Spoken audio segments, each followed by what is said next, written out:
أعوذ بالله من الشيطان الرجيم. بسم الله الرحمن الرحيم. الحمد لله رب العالمين والعاقبة للمتقين، والصلاة والسلام على أفضل الأنبياء والمرسلين وعلى آله وأصحابه أجمعين. أما بعد، السلام عليكم ورحمة الله تعالى وبركاته. برادران عزیز، حاضران محترم، دوستان گرامی قدر، شکر خداوند خوب و مهربان را که برای ما و شما این لحظه عبادت و بندگی را نصیب گرداند و خداوند ما را از همه نوع گناه و بدی و نافرمانبرداری دور گرداند. این لحظه عبادت و این ماه بزرگ و این روز سعید را برای همه شما تبریک و مبارکباد میگویم. از خداوند عاجزانه مسئلت دارم یا الله پروردگارا، تمام لحظه های عمر ما را مثل این لحظه و مثل این روز و مثل این ماه لحظه عبادت و بندگی بگردان. پروردگارا با اله این ماه را برای ما مبارک بگردان. پروردگارا در این ماه شریف گناه های ما و گناه های گذشته های ما را مغفرت بگردان. پروردگار بار اله این ماه نور را در روز قیامت شفاعتگر ما بگردان. پروردگار به حرمت این لحظه های اجابت دعا اسلام عزیز ما را در روی عالم غالب بگردان.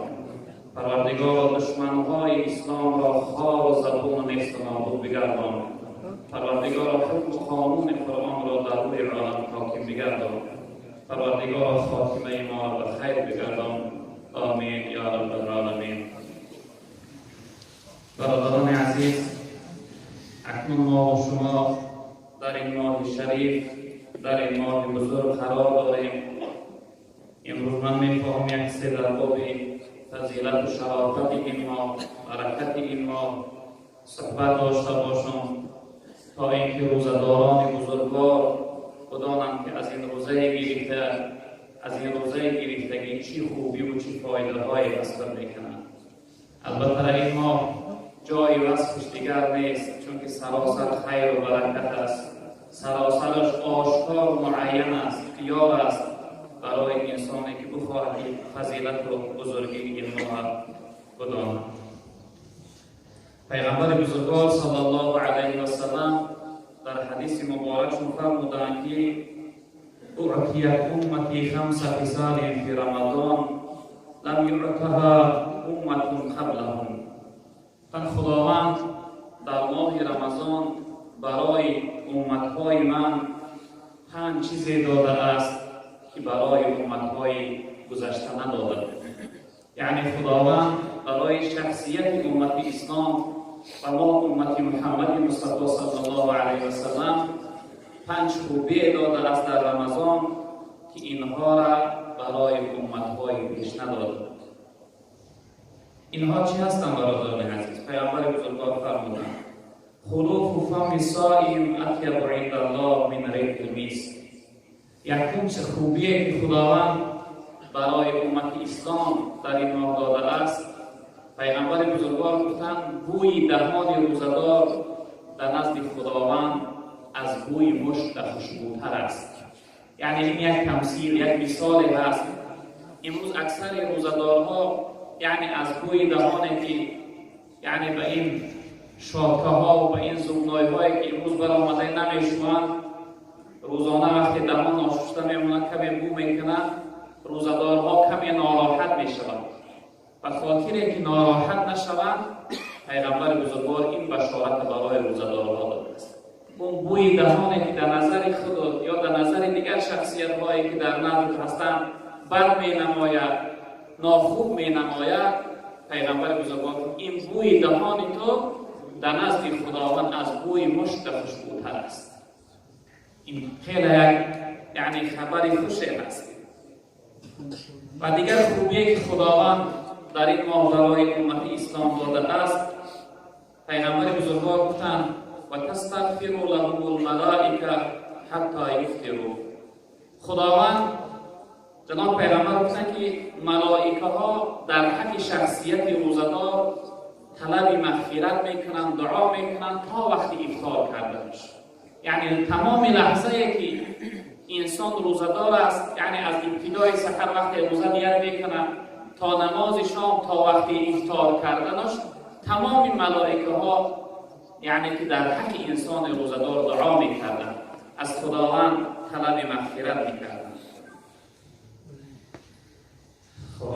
ويزين الله عز وجل كل يوم جنته ثم يقول يوشك عباد الصالحون أن يلقوا عنهم المؤونة والأذى ويسير إليك. رب العالمین گفتن هر روز به سوی جنت امر میکرده است، گفته است ای جنت خودت چقدر زینت بده، چقدر خودت زیبا بکن، یعنی اون لذت های جنت، زینت های جنت، خوشی های جنت، ضیافت یک استراحتگاه، یک بوستانسرای خداوند امر میکرده است که برای روزدارها تیار کنند، آماده کنند. و پروردگار میگه زود است که بنده های من، یعنی شخصیت های روزدار، از این رنج و مشقت دنیا، از این کلفت دنیا، از این ناراحتی های دنیا خلاص میشوند و ای جنت به سوی تو بیاید، داخلی تو میشوند. زود است که این بنده های من یعنی داخلی تو میشوند. اینم برای خصوصیت امت محمد صلی الله علیه و سلم دارد. و یصفد فیه مرض الشیاطین. در این ماه خداوند شیطانها را محکم میکرده است، زنجیربند میکرده است تا اینکه بنده های روزدار خلل نرسند، بنده های روزدار ضرر نرسند. چون که شیطان ها قدرت و توانایی داشتند که در غیر رمضان یعنی بنده مؤمن و بنده مسلمان را وسواس میکردند، از راه میزدند، در هر یعنی ناراحتی و غمگینی مبتلا و دچار میکردند. در این ماه خداوند تمام شیطان های جینی را زنجیربند و محکم میکرده است و ضرر رساندنش برای امت اسلام یعنی حرام و منع می‌داشته است. و یغفر لهم فی آخر لیلة. در آخرین شب رمضان تمام گناه انسان روزدار خداوند میبخشیده است. خیلی یک بشارت بزرگی است. در آخرین روز رمضان تمام گناه، چی گناهی که انسان کرده بود از رمضان گذشته تا این رمضان، خداوند تمام گناه انسان روزدار میبخشیده. شخصیتی از پیغمبر بزرگوار پرسیدم تا یا رسول الله، گفتن این شب قدر هست، در شب قدر خداوند گناه های انسان روزدار را میبخشد؟ پیغمبر بزرگوار گفتن نه. وقتی که یک انسان کارگر کارش به بودی رساند، بعد از آن اجر و مزد پاداش میگیرد. یعنی تا انسان روزدار روزش به پایان نرسانه، رمضانش به پایان نرسانه، این مزد و اجر پاداش اثر نمیگیرد. یعنی که انسان روزدار به سبب روزه گرفتنش آخرین روز ماه رمضان خداوند تمام گناهاش میبخشد. یعنی این 5 خصلت و این 5 فایده چیزهایی هستند که برای امت پیش از اسلام، برای امتهای گذشته نبودند. اینها را خاص خداوند برای ما امت اسلام و امت محمد مصطفی صلی الله علیه و سلم نصیب کرده است. در روایت دیگر پیغمبر بزرگوار صلی الله علیه و سلم فرمودند که من صام یوما فی سبیل الله، گفتن هر شخصیتی که یک روز در راه خدا و خاطر خدا روزه بگیرد، خداوند او شخصیت و یعنی که جسم و بدنش، چهرهش، اعضاش از آتش روزه 70,000 سال دور میگردند. ببینید چی فایده روزه گرفتن، چی فضیلت بزرگی داشته. هر انسانی که یک روز، چی جایی که ماه رمضان الحمدلله 30 روز از ما 30 روز روزه‌دار هستیم، هر شخصیتی که یک روز به خاطر خدا روزه بگیره، خداوند 70,000 سال این شخصیت از آتش دوزخ دور میگردونده است. یعنی که انشاءالله که آتش دوزخ را نمیبینه.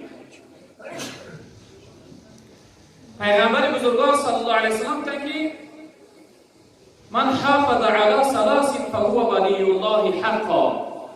تا 3 چیزی هست که هر شخصیتی که این 3 چیز در حیاتش حفظ کنه، از خود کنه، در حیاتش عمل داشته باشد، او شخصیت دوستی حقیقی پروردگار است، دوستی خدا است، اولیا است. ولی خدا است. و من ضیعهن فهو عدو الله حقا. هر شخصیتی که این سه چیز از حیاتش ضایع کرد، دور کرد، یعنی در حیاتش عملی نکرد، این شخصیت دشمنی حقیقی پروردگار است، دشمنی خدا است. اینها چی هستن برادران عزیز؟ یکمش پیغمبر بزرگوار گفتن که الصوم، یکمش روزه ماه رمضان. روزه ماه رمضان هر شخصیتی که حفظ کرد، حتی حدیث قدسی بوده رب العالمین میگه که به سوی ملائکه خطاب میکرده، میگه بنده من خود از خوردن و نوشیدن و از شهوت معن داشته است به خاطر من. ببین رب العالمین چه خطاب میکرده به سوی ملائکه؟ میگه این بنده روزدار، این بنده من از خوردن، از نوشیدن و از شهوت خودش معن داشته است به خاطر من. روزش به خاطر من گرفته است. من خودم اجر و پاداش روزش ادا میکنم، خودم ثواب روزش براش میگیرم. هر شخصیتی که روزه گرفته باشه، روزگیر باشه، او دوستی حقیقی خدا هست. هر شخصیتی که روزه خور باشه و دشمنی حقیقی خدا هست. و دیگرش و صلاح، پیغمبر بزرگوار گفتن دیگرش نماز است. هر شخصیت اهل نماز باشه دوستی خدا هست، هر شخصیت بی نماز باشه او دشمنی خدا است. و دیگرش و غسل من الجنابه، دیگرش غسل از جنابت. انسان باید که از جنابت ناپاکی خود دائم پاکیزه نگه داره. در روایت دیگر پیغمبر بزرگوار صلی الله علیه وسلم فرمودند که الصیام و القرآن یشفعان للعبد یوم القیامه. یعنی روزه گرفتن و قرآن در روز قیامت صاحبش شفاعت میکنند. این روزه که ما امروز میگیریم، این روزه را خداوند در روز قیامت مجسم میگردانده است، جسمش میگردانده است. شاید مثل انسان یا مثل یگان نور خداوند جسمش میگردانده است. این روزه در نزد خداوند میخسته است. این شخصیتی که امروز روزه گرفت میگه ای پروردگار، این در دنیا با خاطر تو خود از خوردن و نوشیدن شهوت معن داشته بود، امروز اختیار ای را در دست من بودی تا که از دست ای بگیرم من ای را داخل جنت کنم. خداوند یعنی اجازت شفاعت میداده است. روزه ای شخصیت روزگیر از دستش میگرفته داخل جنتش میگردانده است. یعنی روزه گرفتن و قرآن خواندن صاحب شد در روز قیامت شفاعت میکنه. در روایت دیگر پیغمبر بزرگوار صلی الله علیه وسلم فرمودند که وقتی که ابتدای روزهای رمضان بود، به سوی اهل اصحاب گفتن که اتاکم رمضان، گفتن آمد رسید برای شما ماه رمضان، ماهی عبادت، ماهی الله، ماهی بندگی، شهر و برکت.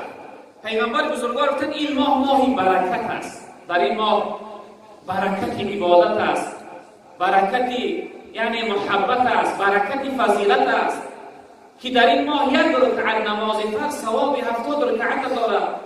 یک عمل نافله ثوابش برابر عمل فرض می شود. در این ماه چقدر یعنی فضل خدا، زیادتی بخشش از جانب خدا زیاد است. حالا که در حدیث های جناب پیغمبر هم میگذاره که اهل اصحاب میگن پیغمبر بزرگوار بسیار صحیح و جواد بود، اما وقتی که ماه رمضان میرسید چقدر با سخاوتمندی، نیکوکاری، جوادی، بخشندگی پیغمبر بزرگوار زیادتر میشد. یعنی که این ماه چه است؟ ماه زیادتی است. ببینید خداوند درهای رحمتش گشاده کرده است، درهای جهنمش محکم کرده است، شیطانها را محکم کرده است، فضیلت و ثواب عددش زیاد کرده است در این ماه. پیغمبر بزرگوار گفت این ماهی برکت است. یخشاکم الله فیه، در این ماه خداوند تمامی بنده های روزه‌دار از قهر و غضب و عذابش امین می‌دارد، نگه می‌دارد. یعنی که در این ماه خداوند بنده روزه‌دار عذاب نمی‌کند، غضبش به بالاش نمی‌آورد، بلاش به بالاش نمی‌آورد، ناراحتی و غمگینیش به بالاش نمی‌آورد. در این ماه خداوند وعده داده است که انسان روزه‌دار از همه ناراحتی‌ها امین می‌دارد، نگهش می‌دارد. فیوصل الرحمه، تمامی لحظه های این ماه لحظه نزول رحمت هستند. حتی پیغمبر بزرگوار گفتن که انسان روزه‌دار نفسی کشیدگیش ثواب تسبیح نوشته می شود. وقتی هر نفسی میکشی، نفس درون میداری، بیرونش بیرون میکنی، هر نفس خداوند ثواب ذکر و تسبیح نوشته میکنه. خواب روزدار پیغمبر بزرگوارتان خداوند نماز نافله نوشته میکنه. سبحان الله. ببینه چی فضیلت، حرکتش عبادت است، خوابش عبادت است، نفسش عبادت است، نظرش عبادت است، فکرش عبادت است. تمام لحظه روزدار براش ثواب است، یعنی برکت است. فینزل الرحمه و یحط الخطایا. در این ماه خداوند بنده های خطاکار و گناهگار اون نامه اعمالی که مثل این ورق سفید بود در دوام 1 سال سیاهش کرده بودن، خداوند او را دوباره سفید میگرداند.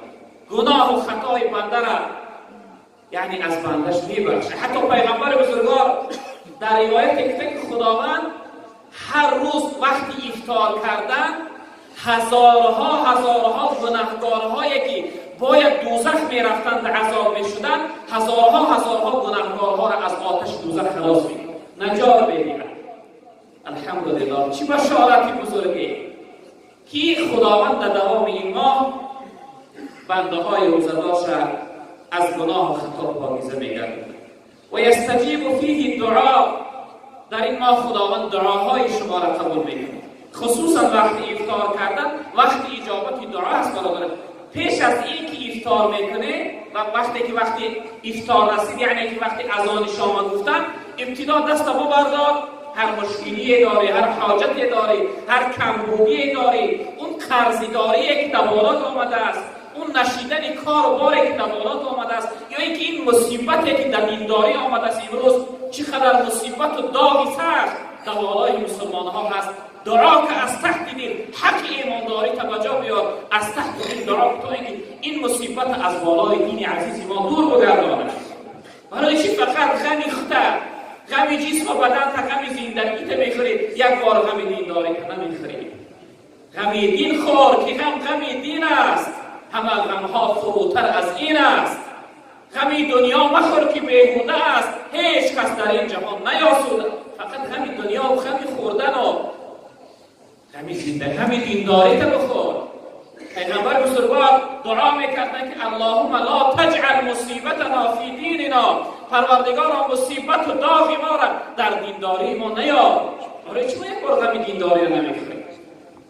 لحظه های افطار لحظه های اجابت دعا هستند. در حق این دین عزیز دعا کنید خداوند در روی عالم پیروز و غالبش بگرداند.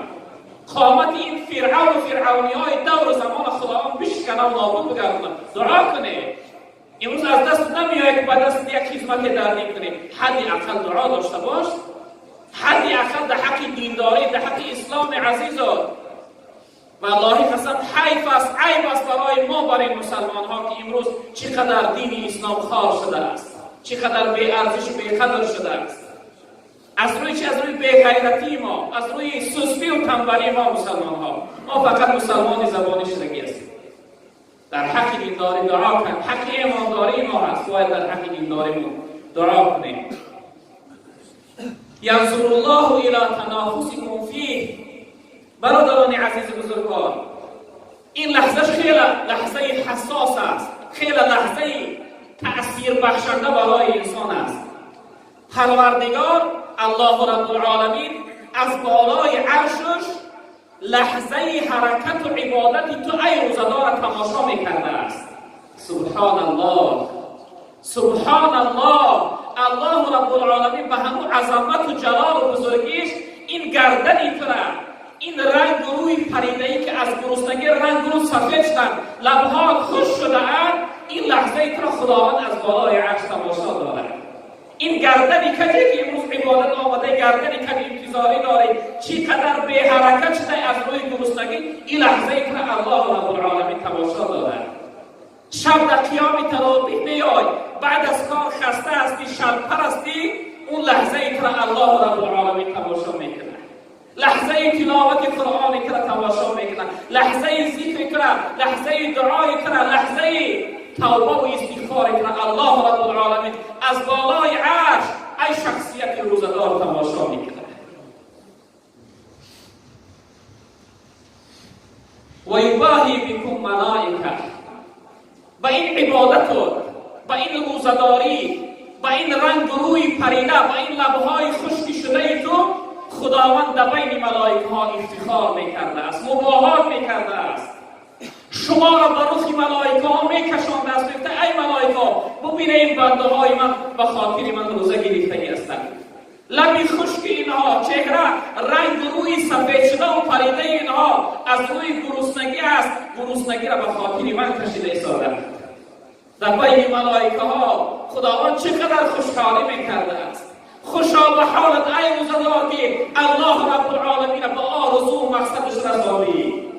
الله این چیز از تو دوست می‌داشت، این لحظه این چیز از تو دید، برای این طرف خداوند خلق کرده بود. و ما خلقت الجن والانس الا لیعبدون. من خلق نکردم انسانها و جنها را مگر برای عبادت. این لحظه که عبادت کردی ای برادر بزرگوار، خداوند به آرزو و مقصدش رسید. این عبادت تو و سوی ملائکه ها نشان میداده. ملائکه ها ببینه این بنده های من روزدار هستند. در آخر پیغمبر بزرگوار گفتند فعلوا الله من انفسکم خیرا. ای روزدارها از حرکت و عبادت و عملهای خودتون به پروردگار زیادتر نشان بدهید. یعنی حرکت زیاد داشته باشید، چون که خداوند شما را تماشا دارد. یک نوع عبادت کنید که رب العالمین خوشحالتر شود، راضیتر شود، محبوبتر و زیادتر شما را دوست بدارد. حرکت کنید که زیادتر در این ماه خداوند عملهای نیک خوبی خود را به پروردگار نشان بدهید. جناب پیغمبر گفتند فإن الشقی من حرم فیه رحمت الله. از همه بدبخت‌ترین انسان همون شخصیتی هست که در ماه رمضان از رحمت خدا محروم و بی‌نصیب می‌گردد. از همه بدبخت‌ترین شخصیت همون انسانی هست که روزه نمیگیرد. از همه بدبخت‌ترین شخصیت همون شخصیتی هست که شب‌های رمضان نماز تراویح ندارد، روزهاش روزه نمیگیرد، از لحظه‌های رمضان استفاده نمیبرد. بدبخت اوی نیست که زنی زیبا ندارد، بدبخت اوی نیست که کمبغل است و نادار است. بدبخت شخصیتی است که از عبادت و بندگی خدا دور است. بدبخت شخصیتی است که از نماز خدا، از روزه خدا، از اطاعت و بندگی خدا دور است. اکنون برادران عزیز وقتی ما هم به آخر رسیده است، اینجا یک روایت دیگر میخوانم که انسان روزدار نه تنها باید روزش از خوردن و نوشیدن باشد. متاسفانه و اکثر از برادرهای بزرگوار ما فقط روزه اونها همین نخوردن و ننوشیدن و از شهوت چند معن داشتن است. ما را باید چشمان روزه بگیرد، گوشمان روزدار باشد، زبانمان روزدار باشد، دستمان روزدار باشد. نه تنها خودمون از خوردن و نوشیدن معن. جناب پیغمبر گفته که بعضی روزداری هست که از روزه گرفتگی فقط گرسنگی و تشنگی براش میماند، یعنی اگه ثوابی نمیگیرد. ما باید زبان از غیبت، از دشنام، از آزار دادن، از طعنه زدن، منت کردن پاکیزه کنیم. زبانم باید روزدار باشد. چشمم باید چی باشد؟ روزدار. و سوی نامحرم و سوی زنهایی که در قد کوچه امروز گرم شده است مثل حیوان بر این عریان کردن، باید شما را علا کرده تماشا نکنید. چشم رو پوشانی، روزدار هستی. در روایت های پیش خوندیم جناب پیغمبر گفتن که وقتی که شخصیتی با شما جنجال کرد یا اینکه شما را دشنام داد، شما دو بار بگید که این نسائمون، من روزدار هستم، من روزدار هستم. یکم بار خود خبر کن که ای شخصیت روزدار یکی جواب نگردانی. دوم بار شخصیتی با تو جنجال میکنه او را خبر کن که ای برادر من روزدار هستم. برای من خداوند در این ماه جنجال کردن، جواب گرداندن، آزار دادن حرام و منع گردانده است. من برای تو جواب نمیگردانم. گوشها هم باید روزه بگیرن. اون نوشنیکا جوانهای محترم، نوشنیکی که در گوشت زندگی نشوه که دوستا بگاه موسیقی گوش کنید. در این ماه تلاوت قرآن گوش کن. در این ماه بیا امر معروف گوش کن، بیا قرائت قرآن گوش کن. گوشم باید، پا هم دستم، تمام اعضا را تربیت کن تا اینکه عادت کنه به عبادت.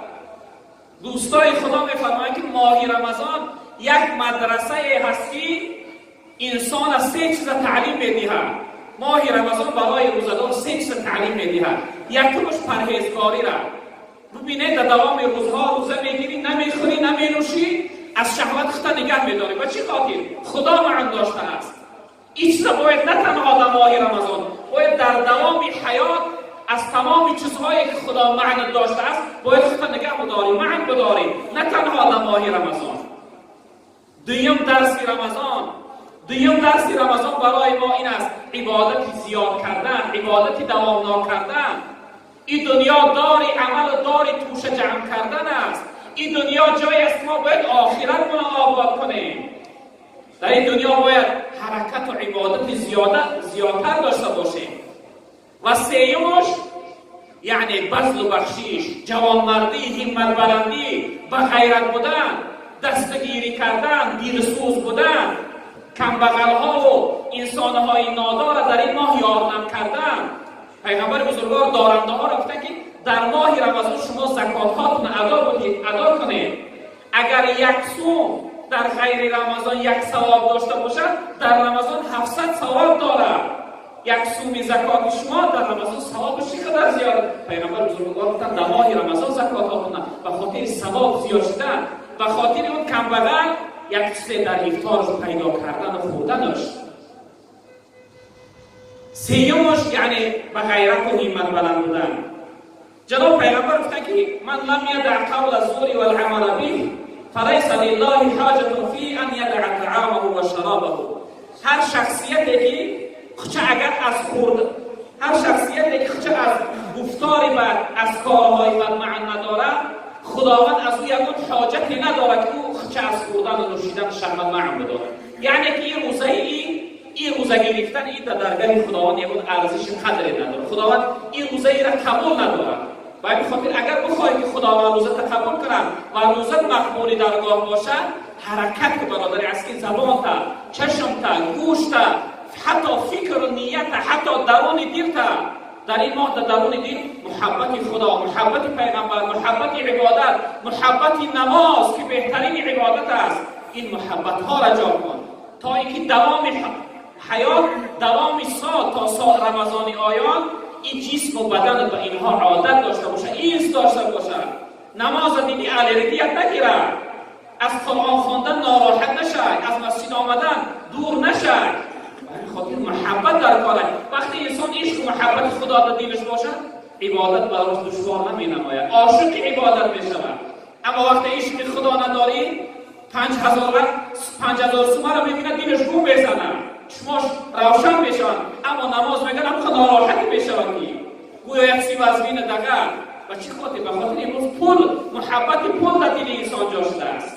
اگر محبت الله باشد، عبادت عاشق میشه، عبادت حلاوت دارد، عبادت لذت دارد. والله که لذت و حلاوتی که از ایمان و عبادت است نه در پول و نه در دنیا در یک سوی یافته نمیشود. اما متاسفانه امروز مردم ما از حلاوت ایمان دور است.